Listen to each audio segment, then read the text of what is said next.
우리 함께 읽으신 본문 말씀을 통하여서 예수님의 공의라는 제목으로 말씀을 함께 나누려고 합니다. 주님의 이름으로 모인 우리 가운데 하나님께서 함께 하셔서 은혜가 충만한 이 시간 되기를 소망합니다.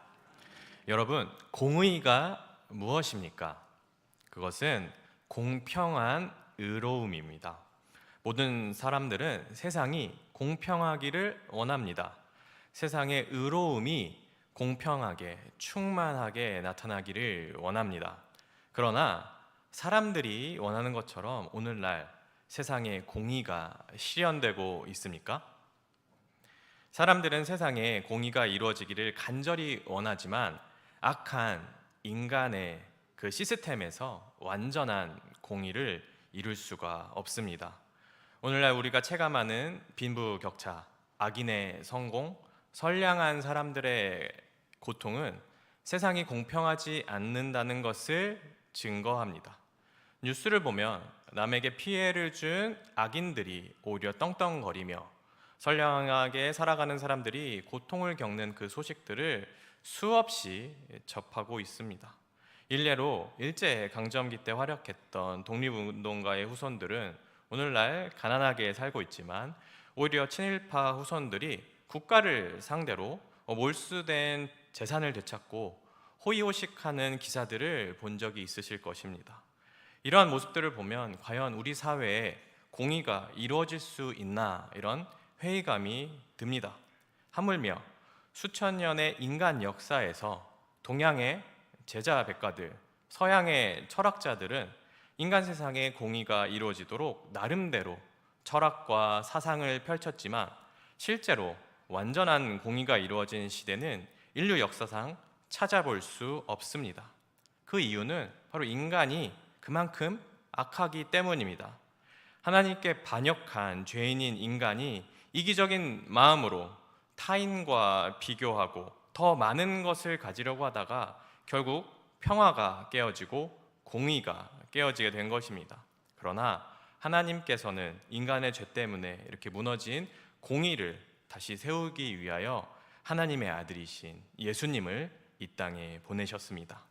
그렇다면 예수님께서 말씀하시는 공의, 공평한 의로움은 무엇입니까? 그것은 이 땅에 이루어지는 공평한 분배와 행복이 아니라 바로 하나님께서 어떤 분인지 깨닫고 예수님을 이 땅에 보내신 그 하나님의 뜻을 깨달은 누구나 천국을 소망하게 하는 것이 바로 성경에서 말씀하는 완전한 공의입니다.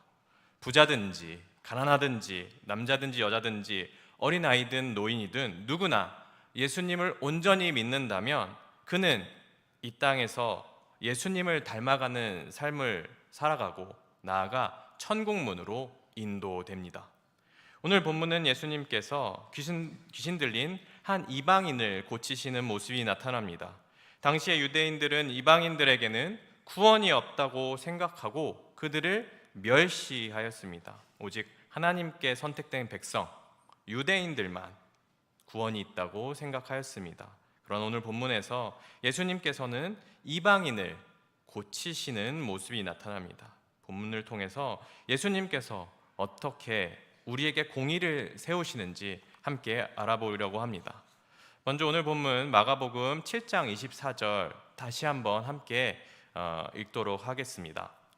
예수께서 일어나사 거기를 떠나 두로 지방으로 가서 한 집에 들어가 아무도 모르게 하시려 하나 숨길 수 없더라. 아멘.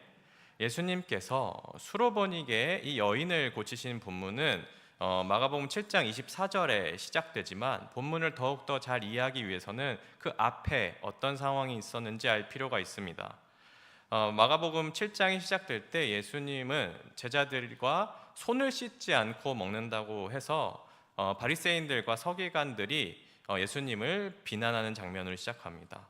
오늘날에는 음식을 먹기 전에 손을 씻는 것이 위생적으로나 혹은 에티켓으로 당연한 일입니다. 그러나 바리새인들과 서기관들은 이 제자들이 손을 씻지 않는 것을 위생이나 에티켓으로 말하는 것이 아니라 바로 유대인 장로들의 전통을 지키지 않는다고 해서 트집을 잡는 것이었습니다.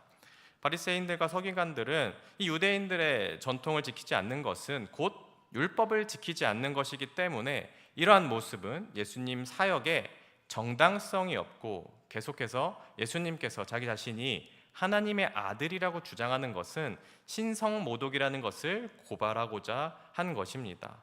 그러나 예수님께서는 이 바리새인들과 서기관들이 유대 사회의 지도층으로서 백성을 보살피고 돌보는 것이 아니라 자신의 기득권을 지키기 위해서 율법을 준수하려는 그 중심을 보시고 책망하셨습니다.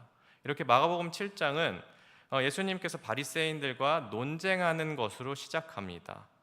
그러나 예수님께서는 이런 신분의 여하를 막론하고 공의를 이루시기 원하십니다.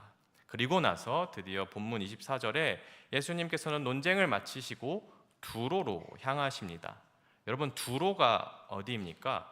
바로 이스라엘 북쪽 접경 지역의 이방 땅, 오늘날의 레바논의 휴양 도시입니다. 그렇다면 예수님께서는 왜 두로로 가셨을까요?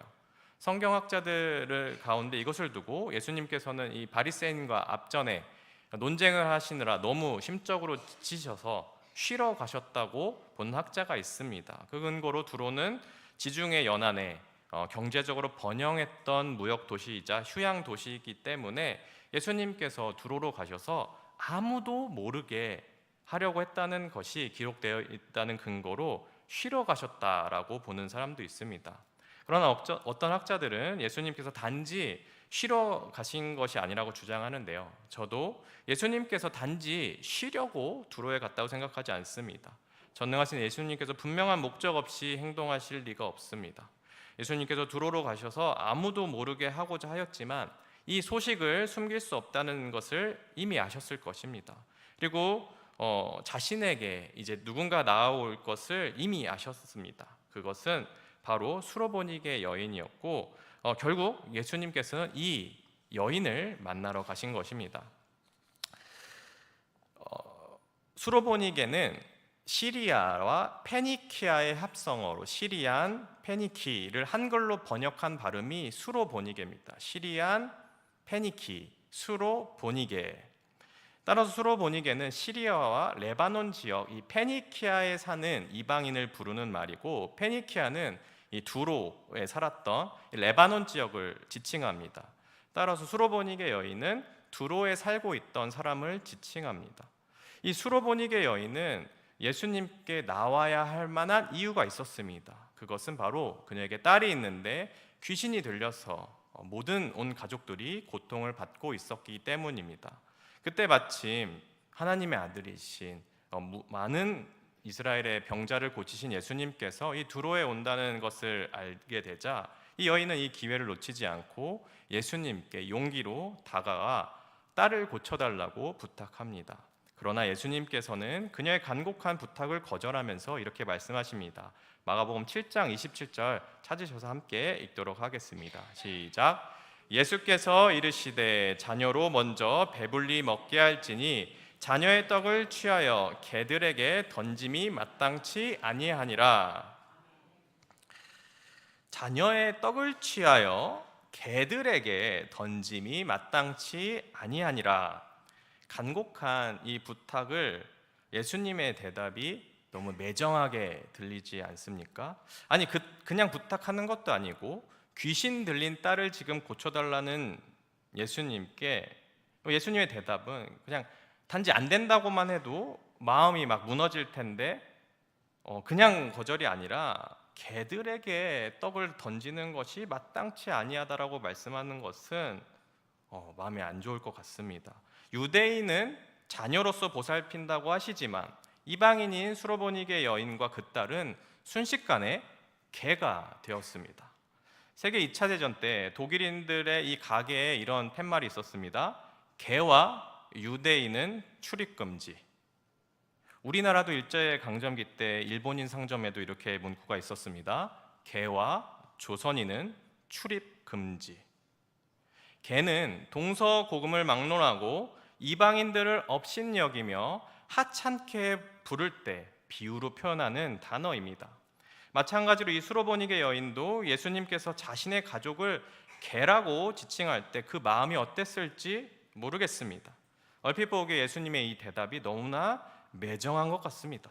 그러나 예수님께서 이 여인을 개라고 부르셨다면 과연 정말로 나치 독일이나 일본인들과 같은 마음으로 개라고 부르신 것일까요? 업신여겼던 것입니까?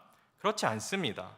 우리는 개라는 단어에 너무 매몰되어서 예수님께서 어떻게 이렇게 매정하실 수 있나라고 생각하면 안 됩니다. 우리가 정말로 예수님을 우리의 구주로 믿는다면, 선하신 분이라고 믿는다면 우리는 개보다 더 집중해야 할 단어가 있습니다. 그것은 바로 먼저라는 단어입니다. 예수님께서 여인에게 분명히 자녀로 먼저 배불리 먹게 할지니 자녀의 떡을 취하여 개들에게 던짐이 마땅치 아니하라고 말씀하셨습니다. 예수님께서는 하나님께 선택하신 이스라엘 사람들로 돌보시는 것이 먼저입니다.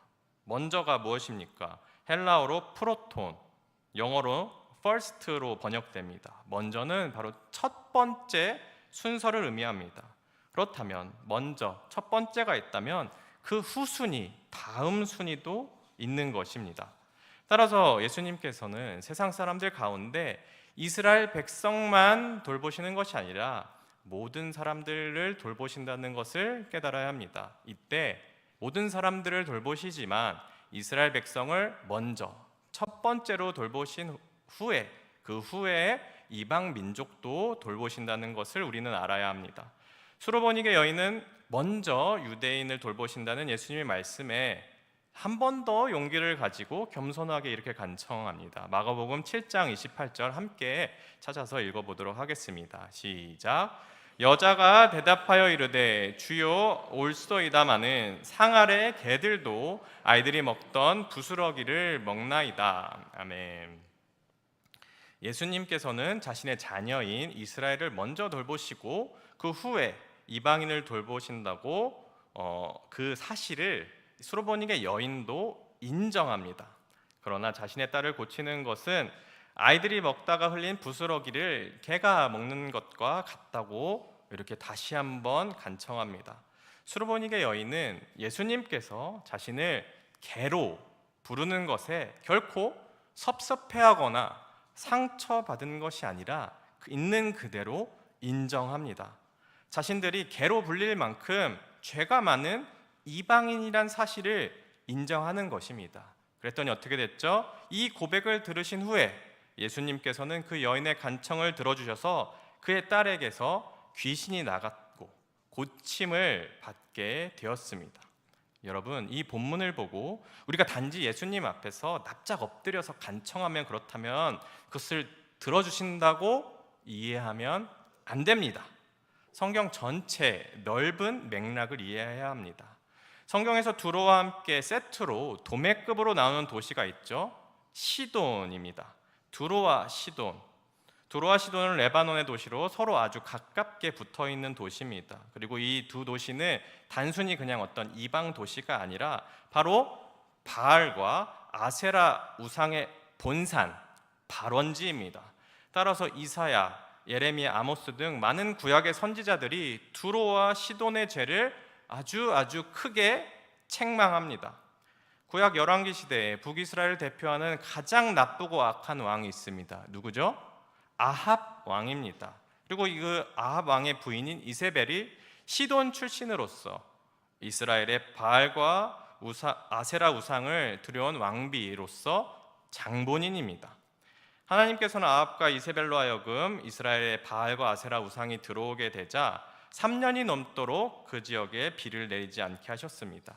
물론 그 지역뿐만 아니라 이스라엘 모든 전 지역에 비를 내리지 않으셨습니다. 그리고 그곳에 기근의 허덕인 이 시돈에 속한 사르밧의 한 여인을 엘리야가 돌보고 그 여인의 딸이 죽자 엘리야는 그로 하여금 그 딸을 살리는 일이 있었습니다. 이러한 일을 통해서 하나님께서는 진정한 신은 바알과 아세라가 아니라 바로 여호와 하나님뿐이라는 것을 알려주셨습니다. 그런데 예수님께서도 엘리야와 같이 이 두로 지역에 가셔서 진짜 신이 누구인지 다시 한번 알리러 오셨습니다. 수로보니게 여인도 이 모든 역사를 알고 자신의 고향이 바로 바알과 아세라의 우상의 본진이란 사실을 알고 있었습니다. 그런데 자신의 딸이 귀신에 들려서야 비로소 자신의 조상의 죄가 얼마나 여호와 하나님의 마음을 아프게 한 것인지를 이제야 비로소 인정하게 된 것입니다. 예수님께서 이렇게 두로와 시돈 사람을 이랬기 때문에 개라고 표현하셨고, 또 그 개라고 표현하신 표현에 섭섭하게 생각한 게 아니라 있는 그대로 바알과 아세라의 그 우상을 만든 죄를 인정하고, 그럼에도 불구하고 한 번 더 용기로 귀신 들린 딸을 고쳐주실 것을 겸손하게 부탁한 것입니다. 이 고백을 들은 예수님께서는 복음 전도의 우선순위가 있음을 알려주심에도, 또 자신의 죄를 인정하고 담대히 나온 수로보니게 여인의 이 간절한 요청을 거부하지 않고 받아주셔서 그 딸을 고쳐주셨습니다. 아멘입니까?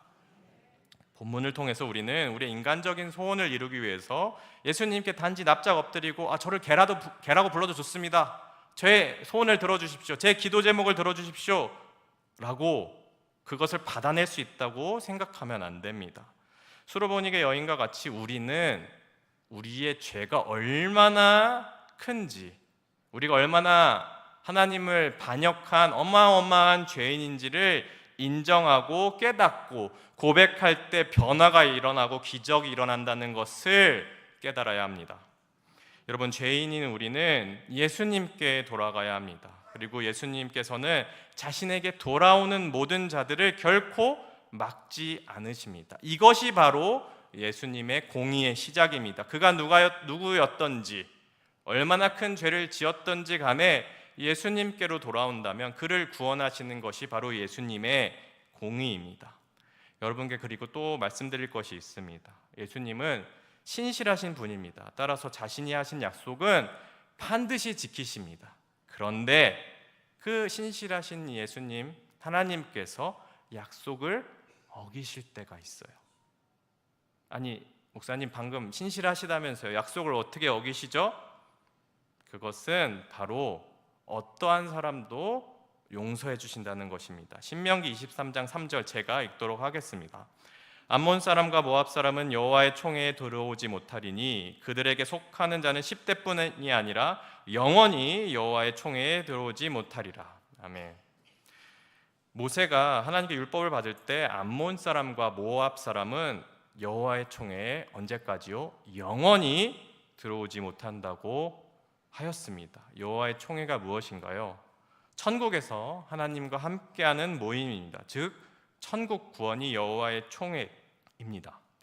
아브라함의 조카로 태어났지만 하나님을 떠났던 롯과 그의 가족들, 그리고 롯과 그의 딸이 근친상간으로 태어나 하나님의 마음을 아프게 했던 모압과 암몬은 영원히 천국에 들어올 수 없게 되었습니다.